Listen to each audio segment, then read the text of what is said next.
시청자 여러분 안녕하십니까? 한 주간의 북한 관련 소식과 함께 주요 이슈를 분석해드리는 통일로 가는 길입니다. 지난 5일 방송에서는 중국이 6월 7일과 8일 중국 베이징에서 개최된 제8차 미중 전략경제대화 이후 과연 얼마나 북한에 대해 지속적이고 강력한 압박을 가할 수 있을지 주목된다고 진단했는데요. 중국은 거물급 북한 공작원을 체포하고 대북 수출 금지 품목을 확대하는 등 북한에 대한 압박의 수위를 높이고 있습니다. 미중 간 갈등을 틈타 중국에 기대어 제재를 완화시켜 보려던 북한의 꼼수가 통하지 않고 있는 것 같습니다. 중국 당국이 이달 초 북중 접경 지역인 랴오닝성 단둥에서 북한 공작원 간부를 구속하고 현금 3천만 위안, 한화 약 53억 원과 골드바를 압수했다고 요미우리 신문이 보도했습니다. 한국 정부 당국자도 단둥서 북한 간부가 체포됐다는 얘기가 지난주부터 들렸다며 거액의 현금과 금괴를 다뤘다는 건 북한 군부나 노동당 등 권력기관 소속이라는 의미일 것이라고 언급했습니다. 북한 공작원이 체포된 이유는 전자제품 밀매인데 단순히 전자제품을 몰래 들여온 것이 아니었습니다. 전자제품 안에 들어있는 부품들이 유엔 안보리에서 정한 대북제재 금수 품목에 해당하는 것으로 무기를 만드는 데 쓰일 수 있기 때문입니다. 마레이즌 강철, 고리자석, 탄소섬유 등은 각각 미사일 엔진, 핵실험 부품, 미사일 몸체 재료로 잘못 사용될 수 있어 유엔에 의해 금수 품목 대상으로 지정되어 있습니다. 중국 공안은 유엔 금수품이 포함된 전자제품 밀수 사진을 제시해 북한 공작원 간부는 구속, 함께 일하던 일꾼 2명은 추방했다고 합니다. 중국은 리수용 북한 노동당 부위원장이 지난 2일 시진핑 국가주석을 면담하고 귀국한 며칠 뒤 이 공작원을 구속한 것으로 알려졌습니다. 요미우리 신문은 리수용이 시 주석과 만난 자리에서 핵개발을 계속하겠다는 뜻을 밝혔다면서 중국이 북한 공작원을 잡아들인 것은 비핵화에 나서도록 북한을 압박하려는 의도라고 분석했습니다. 요미우리 신문에 따르면 중국 당국은 북한 공작원의 자택을 급습해 구속한 뒤 베이징에 있는 주중 북한 대사관에 이런 사실을 통보했다고 합니다. 중국 당국에 붙잡힌 북한 공작원은 수년 전부터 단둥에 주재해왔으며 북한 무역상들 사이에 조국의 대표, 총책임자 등으로 불리면서 유엔 제재 대상 물품 밀무역에 관여해온 것으로 알려지고 있습니다. 통일로 가는 길, 정세진입니다. 이뿐만이 아닙니다.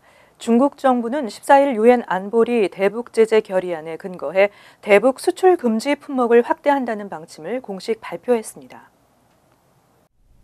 중국 상무부는 6월 14일 공업정보화부, 국가원자력기구, 해관총서 등 유관 부처들과 공동으로 북한의 핵무기, 미사일, 대량살상 무기 제조에 사용될 가능성 있는 물질을 중심으로 한 대북 수출 금지 품목 리스트를 발표했습니다. 이 리스트에는 자석물질과 고강도 스틸, 컨벡터, 화학전 약품 생산에 사용되는 화학물질, HEPA 펜 필터 장치 등이 포함되어 있습니다. 이 품목들은 군용과 민수용 등 두 종류로 사용이 가능한 품목이지만 핵 프로그램과 미사일 개발, 대량살상 무기 제조에 전용될 소지가 큰 물질들입니다. 중국 정부는 지난 4월 5일 석탄, 항공유 등 북한으로부터 수출입을 금지하는 품목 25종을 발표한 데 이어 2달여 만에 수출 금지 품목을 확대한 것입니다.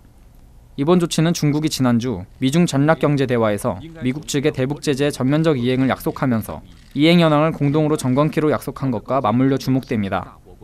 또한 국제원자력기구가 최근 북한이 영변에서 핵무기 제조를 위한 플루토늄 재처리 시설을 다시 가동할 수 있다는 의혹을 제기한 이후 이뤄진 조치란 점에서도 주목을 받고 있습니다. 소식통들은 이번 조치에 대해 중국과 북한이 관계 개선 움직임을 보이는 것과 무관하게 중국이 유엔 안보리의 대북 제재 결의안을 엄격하고 충실하게 이행하겠다는 의지를 보인 것이라고 분석하고 있습니다. 통일로 가는 길, 지한샘입니다. 미국 워싱턴 DC에 개최된 토론회에 참석한 중국 학자들은 북한이 5차 핵실험을 강행한다면 중국과 북한의 관계가 돌이킬 수 없을 만큼 악화될 것이라고 이례적으로 강경한 경고 메시지를 날리기도 했습니다.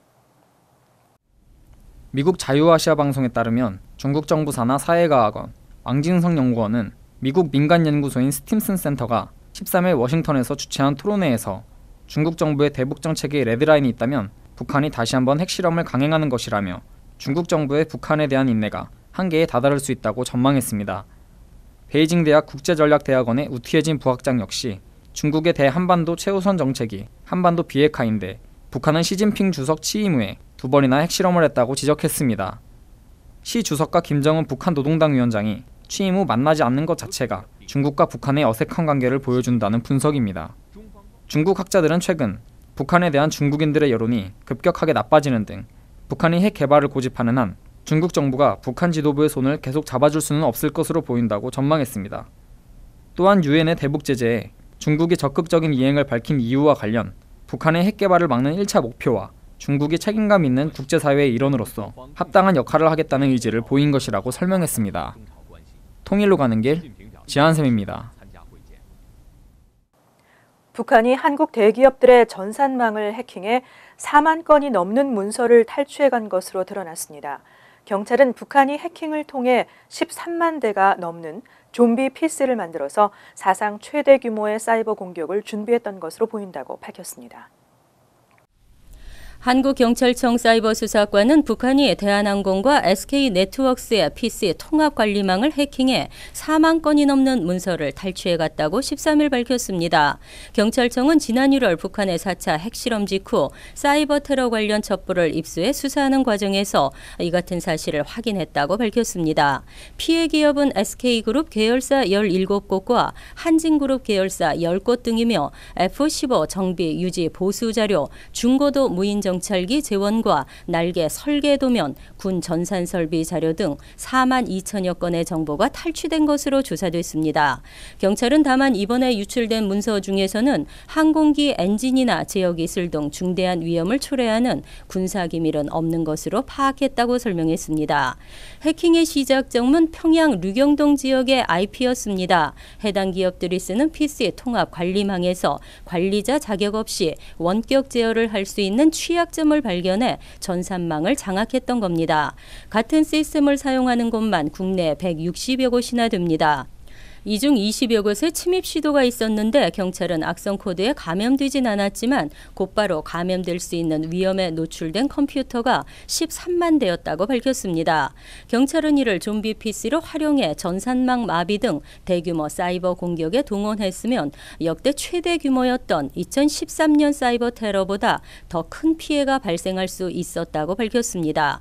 지금은 보안 업데이트가 이루어져 추가 피해는 없을 것으로 보입니다. 통일로 가는 길 권미숙입니다. 평양 현대화 사업의 하나로 수억 달러를 들여 조성된 평양 민속공원이 이 공원을 보면 장성택이 생각난다는 김정은의 폐쇄 지시에 따라 해체 작업 중인 것으로 알려졌습니다. 어찌 보면 김정은이 아직도 친이모부인 장성택을 죽음으로 몰아넣은 데 대한 죄책감에 시달리고 있다는 반증이라고 할 수 있을 것 같습니다. 북한 사정에 정통한 대북 소식통은 14일 지난 3월 말께 북한 관광총국이 중국 내 북한 전문 여행사 측에 내부 문제로 4월부터 평양 민속공원을 관광할 수 없으니 앞으로 새로운 관광 일정으로 대체 변경해달라고 요청한 사실이 확인됐다며 현재 노동당 선전 선동부에선 북한 내부는 물론 해외에 활동 중인 평양 민속공원 관련 출판 홍보 선전물들을 모두 회수 삭제하는 조치를 진행하고 있다고 밝혔습니다. 이 소식통은 특히 지난달 초부터 평양 민속공원 내부에서 폭발음이 밤낮으로 계속해서 들려오고 있어 공원 인근에 사는 북한 주민들 사이에선 공원이 조만간 완전히 해체될 것 같다는 소문이 퍼지고 있다고 전했습니다. 평양 민속공원은 평양 외곽 대성구역 내 고구려 시대 유적인 안악궁터 주변 부지에 200만 편방미터 규모로 조성된 공원으로 주체 사상탑 등 정치 선전물과 20여 개의 건축물 모형, 야외 풍속 박물관 등이 설치되어 있습니다. 김정은은 평양 민속공원 조성을 주도한 장성택의 흔적을 지우는 차원에서 이 공원의 폐쇄를 지시한 것으로 전해졌습니다. 다른 대북 소식통은 김정은은 2013년 12월 장성택을 전격 처형한 뒤 평양 민속공원을 볼 때마다 장성택이 생각난다며 불편한 심기를 수시로 표출해온 것으로 전해지고 있다며 평양 민속공원의 해체는 총살과 널뛰기 인사로 정권을 유지하고는 있으나 언제 반역자가 나올지 모른다는 불안한 심리가 작용해 즉흥적이고 전횡적인 의사결정을 내린 것으로 판단된다고 설명했습니다. 이 소식통은 북한 내부에서도 평양 민속공원이 장성택의 주도 아래 건설되기는 했지만 그간 수억 달러가 투입됐고 김정일과 김정은 2대에 걸쳐 완성한 민족 문화유산이라고 선전해왔는데 하루아침에 철거하는 것에 대해 황당하다는 반응이라고 전했습니다.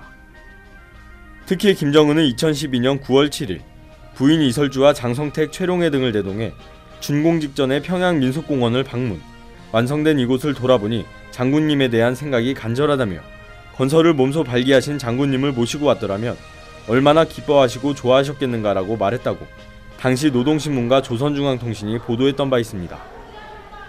이 소식통은 북한 간부층 내부에선 김정은이 평양 민속공원을 보면 아버지 생각이 난다고 감격했다가 이제는 장성택이 생각나서 없애버리라고 결정한 데는 장성택 숙청에 대한 심리적 압박감이 얼마나 큰지 짐작이 간다는 반응을 보이고 있다고 말했습니다. 통일로 가는 길, 정세진입니다. 최근 대표적인 남북 교류 협력 사업 중 하나였던 평양과학기술대학이 김정은 정권의 핵과 미사일 개발을 위한 엘리트 인력을 배출하는 국책대학교라는 주장이 제기되고 있는데요. 한국과 해외 동포들이 평양과기대에 지원했던 자금이 다시 북한의 도발 위협으로 돌아오고 있을 가능성이 크다는 지적이 일고 있습니다. 평양과기대는 한반도의 평화와 북한 사회의 국제화도모, 국제학술 교류 등을 목표로 2001년 통일부의 남북 협력사업 승인을 받아 2010년 개교했습니다. 설립 초기 통일에 대한 열망이 강하고 북한 사회의 선진화를 바라는 미국과 캐나다, 유럽 등지의 해외 동포 및 기독교 단체들이 중심이 돼 학교 후원금을 내기 시작했고 최근까지도 매년 수십억 원의 후원금을 전달하고 있는 것으로 알려졌습니다. 하지만 평양과기대 가 북한 사회에 새로운 변화를 만들어낼 것이라는 기대와는 달리 김정은 정권의 도발 야욕에 활용되거나 독재 체제를 위한 외화벌이에 이용되고 있는 것으로 알려지면서 이에 대한 대책 마련이 시급하다는 지적이 제기되고 있습니다. 14일 북한 사정에 정통한 대북소식통은 평양과기대 졸업생들이 유엔 안보리 대북제재 명단에 포함된 국가우주개발국과 국방과학원에 배치돼 핵과 미사일 개발 관련 업무에 종사하고 있는 정황이 구체적으로 포착됐다고 전했습니다. 이 소식통은 평양과기대 학생들은 북한 최고의 과학 두뇌들이라며 북한 당국은 그들을 가장 중요하게 여기는 기관으로 보내고 있다고 말했습니다. 평양과기대 졸업생 중 일부는 대남 테러를 자행해온 정찰 총국의 지휘 아래 사이버 테러를 벌이고 있는 1219 기술정찰조에 소속되거나 인민무력부 소속 대남 해킹단 군부 1105 연구소와 전문 해커 요원 양성소인 414 연락소, 통일전선부 등 대남 사이버 심리전 부서에 배치돼 활동하고 있는 것으로 전해지고 있습니다. 미국도 미 본토에서 흘러나간 후원금이 북한 핵미사일 개발에 전용되는 것을 심각하게 받아들이고 관련 사실을 예의주시하고 있는 것으로 전해지고 있습니다. 추후 평양과기대를 대북제재 명단에 포함시킬 가능성도 제기되고 있습니다. 또 미국 본토에서 나가는 후원금 등의 돈줄을 차단하는 제재에 나서는 것 아니냐는 관측도 조심스럽게 나오고 있습니다. 통일로 가는 길 권미숙입니다. 지난 13일 제네바에서 시작된 유엔 인권이사회 제32차 정기이사회에서 북한 인권 상황에 대한 중대한 우려가 제기됐습니다. 또 북한 인권 침해의 책임을 규명하기 위한 다양한 방법과 수단을 건거하기 위한 유엔 차원의 전문가 그룹을 만드는 작업도 시작될 예정입니다. 북한은 예년과 달리 아무런 반응도 보이지 않았습니다. 유엔 인권이사회 제32차 정기이사회가 13일 스위스 제네바의 유럽 유엔본부에서 3주간의 일정으로 시작됐습니다. 자이드 라드 알 후세인 유엔 인권 최고대표는 이날 개막 연설에서 북한은 매우 심각한 인권 침해 문제가 지속되고 있는 나라라고 지적하면서 북한의 인권 상황에 대해 우려를 표시했습니다. 자이드 최고대표는 지난번 이사회 결의에 따라 북한 인권 침해의 책임을 규명하기 위한 다양한 방법과 수단을 권고할 유엔 차원의 전문가 그룹을 만드는 작업을 하고 있다고 밝히기도 했습니다. 제네바 주재 미국 대표부의 키스 하퍼 대사도 이날 회의에서 북한에서 자행되고 있는 끔찍한 인권 침해에 대해 크게 우려하고 있다고 밝혔습니다. 그는 특히 북한 정부가 어린이를 포함해 약 8만 명을 계속 정치범 수용소에 구금하고 있으며 이들이 고문과 성폭력, 강제노동에 시달리고 있다고 비난했습니다. 제네바 주재 한국 대표부의 김인철 차석 대사는 북한의 유엔 인권이사회 등 국제사회와의 협력을 통해 인권 상황을 개선하라고 촉구했습니다. 김 대사는 북한이 이번 이사회에서 새로 임명될 북한 인권 특별보고관 등 유엔 인권 기재와 협력하고 관련 결의안들을 충실히 이행함으로써 주민들의 인권을 존중하고 증진해야 한다고 말했습니다. 아울러 북한 인권유린의 책임규명과 처벌을 위한 기반 작업을 하고 있는 유엔 인권 서울사무소 활동을 평가하면서 한국 정부는 서울사무소 활동을 계속 지원할 것이라고 덧붙였습니다. 한편 북한은 이날 회의에서 인권 문제에 대한 다른 나라들의 비판에 아무런 반응도 보이지 않았습니다. 북한은 과거 정기이사회 때는 항상 반박 발언을 신청해 일부 국가들의 정치적 동기를 가진 비난은 진정한 인권과는 아무런 관련이 없는 인권의 정치화에 불과하다고 주장하면서 이를 전적으로 거부한다고 밝혔었습니다. 통일로 가는 길, 정세진입니다. 오는 6월 25일 한국전 발발 66주년을 맞아 전쟁의 참상을 알리고 북한 인권을 고발하는 음악회가 열립니다. 브로드웨이 뮤지컬 배우도 무대에 오르는 등 정상급 공연을 준비하고 있습니다. 민주평화통일자문회의 뉴욕협의회는 15일 플러싱에 있는 사무실에서 기자회견을 열고 오는 25일 오후 8시 플러싱 프라미스 교회에서 6.25 전쟁 66주기 평화 및 북한 인권 콘서트를 연다고 밝혔습니다. 정재건 뉴욕평통회장은 이날 음악회는 북한 주민들의 인권 문제를 널리 알리는 기회라고 설명했습니다. 이날 음악회는 한인 1.5세와 2세 등으로 구성된 오케스트라와 합창단이 뮤지컬 음악과 가곡 등을 선사합니다. 이어 오케스트라와 함께 150여 명의 어린이 합창단, 연합합창단이 한데 어우러져 아리랑과 우리의 소원은 통일 등을 부르며 통일의 염원을 전할 계획입니다. 음악회는 지난해에 이어 두 번째로 열리며 6.25에 참전했던 21개 국가의 대사들을 초청해 감사도 전합니다. 또 탈북민 출신으로 현재 미국 대학에서 공부하고 있는 학생이 직접 현재 북한의 실상 및 인권 문제에 대해 강연하는 등 지난해보다 다채로운 순서로 진행될 예정입니다. 통일로 가는 길 권미숙입니다. 미국 국무부 고위 관리가 앙골라 등 아프리카 국가들의 북한과의 관계 단절을 촉구했다고 미국의 소리 보이스 오브 아메리카가 보도했습니다. 남아프리카 공화국과 앙골라를 방문 중인 토머스 컨트리맨 미 국무부 국제안보 비확산 담당 차관보는 최근 남아프리카 공화국 수도 프리토리아에서 보이스 오브 아메리카 기자와 만나 아프리카 나라들이 북한의 핵 위협을 피하고 싶다면 우간다처럼 북한의 돈줄을 끊어야 한다고 말했습니다. 그는 북한의 위협은 멀리 있지 않다면서 북한의 행동과 수사 덕분에 세계는 심각한 충돌 가능성이 가장 높은 상황에 처해 있다고 목소리를 높였습니다. 컨트리맨 차관보는 또 현 시기가 70년 만에 처음으로 핵무기가 사용될 가능성이 높은 때라며 모든 나라가 이를 심각하게 받아들여야 한다고 강조했습니다. 보이스 오브 아메리카는 컨트리맨 차관보가 북한과 멀리 떨어진 아프리카에서까지 북한을 겨냥해 이같이 발언한 것은 아프리카와 북한 사이의 오랜 우호 관계 때문이라고 설명했습니다. 외교적으로 비동맹 전통을 갖고 있는 아프리카는 대체로 북한과 친밀한 관계를 유지하고 있습니다. 앞서 요에리 무세베니 우간다 대통령은 박근혜 대통령과의 정상회담을 통해 북한과의 안보, 군사, 경찰 분야 협력을 중단하겠다고 밝힌 바 있습니다. 중국 공안이 3월 야오닝성 단동에서 북한과 무기 부품 밀거래를 해온 중국인 수십 명을 체포한 것으로 알려졌습니다. 중국의 이 같은 조치는 대북 제재 이행 의지를 보여주는 것으로 해석됩니다.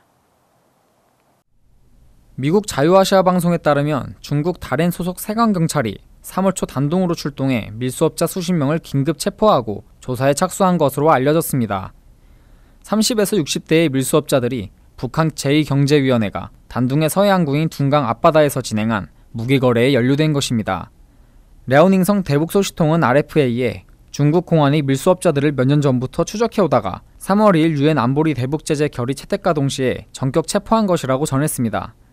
중국 공안은 밀수업자들의 집에서 컴퓨터와 각종 서류, 수백만 위안 상당의 금품을 압수한 것으로 알려졌습니다. 중국 당국은 또 이들과 거래해온 북한 해외 공작원 여러 명도 소환해 조사를 벌이고 있다고 RFA는 보도했습니다. 단둥의 한 소식통은 정확한 혐의는 밝혀지지 않았지만 밀수업자들은 무기 생산에 필요한 전자제품과 귀금속 등을 밀거래한 것으로 안다며 일반 밀수행위에 관대하던 중국 공안이 다롄에서 출동해 밀수업자들을 연행한 것을 보면 사안이 간단치 않다고 말했습니다. 중국 공안은 이달 초에도 단둥 주재 북한 공작원 간부의 자택을 급습해 이 간부를 체포하고 53억 원이 넘는 현금을 압수한 바 있습니다. 이 같은 중국의 이딴 대북강경 조치는 1일 이수용 북한 노동당 중앙위원회 부위원장이 시진핑 중국 국가주석 면담과는 별개로 북한의 비핵화 조치를 압박하는 것이자 대북제재 결의의 철저한 이행의지를 보여주는 것이라는 해석입니다. 통일로 가는 길 지한샘입니다. 오는 6월 25일은 6.25 전쟁이 발발한 지 66년이 되는 날입니다. 북한 공산정권의 기습 남침으로 시작된 3년간의 참혹한 전쟁은 씻을 수 없는 상처를 남겼지만 22개 참전국들의 도움을 받아 나라를 지켜낸 한국인들은 전쟁의 잿더미를 딛고 불굴의 의지로 오늘날의 평화와 번영을 일궈냈습니다. 그러나 북한 독재 정권은 핵과 미사일 개발이 자신의 생존을 보장해 줄 것이라는 잘못된 환상에 빠져 위험하기 짝이 없는 도박을 벌이고 있습니다. 그 와중에 북한 주민들이 겪어야 하는 고통과 인권 유린은 갈수록 심해지고 있죠. 6월 25일 토요일 저녁 8시에 플러싱 프라미스 교회에서 뉴욕 평통이 주최하고 주 뉴욕 대한민국 총영사관이 특별 후원하는 6.25 전쟁 66주기 평화와 인권 콘서트가 개최된다고 합니다. 모든 분들을 초대하는 열린 행사라고 하니 많이들 참석하셔서 우리를 위해 희생한 참전 용사들에게 감사의 마음을 전하고 북한의 실상과 인권 문제에 대해 보다 잘 이해할 수 있는 기회로 삼으셨으면 좋겠습니다. 통일로 가는 길 오늘 순서를 마칩니다. 시청해주신 여러분 고맙습니다.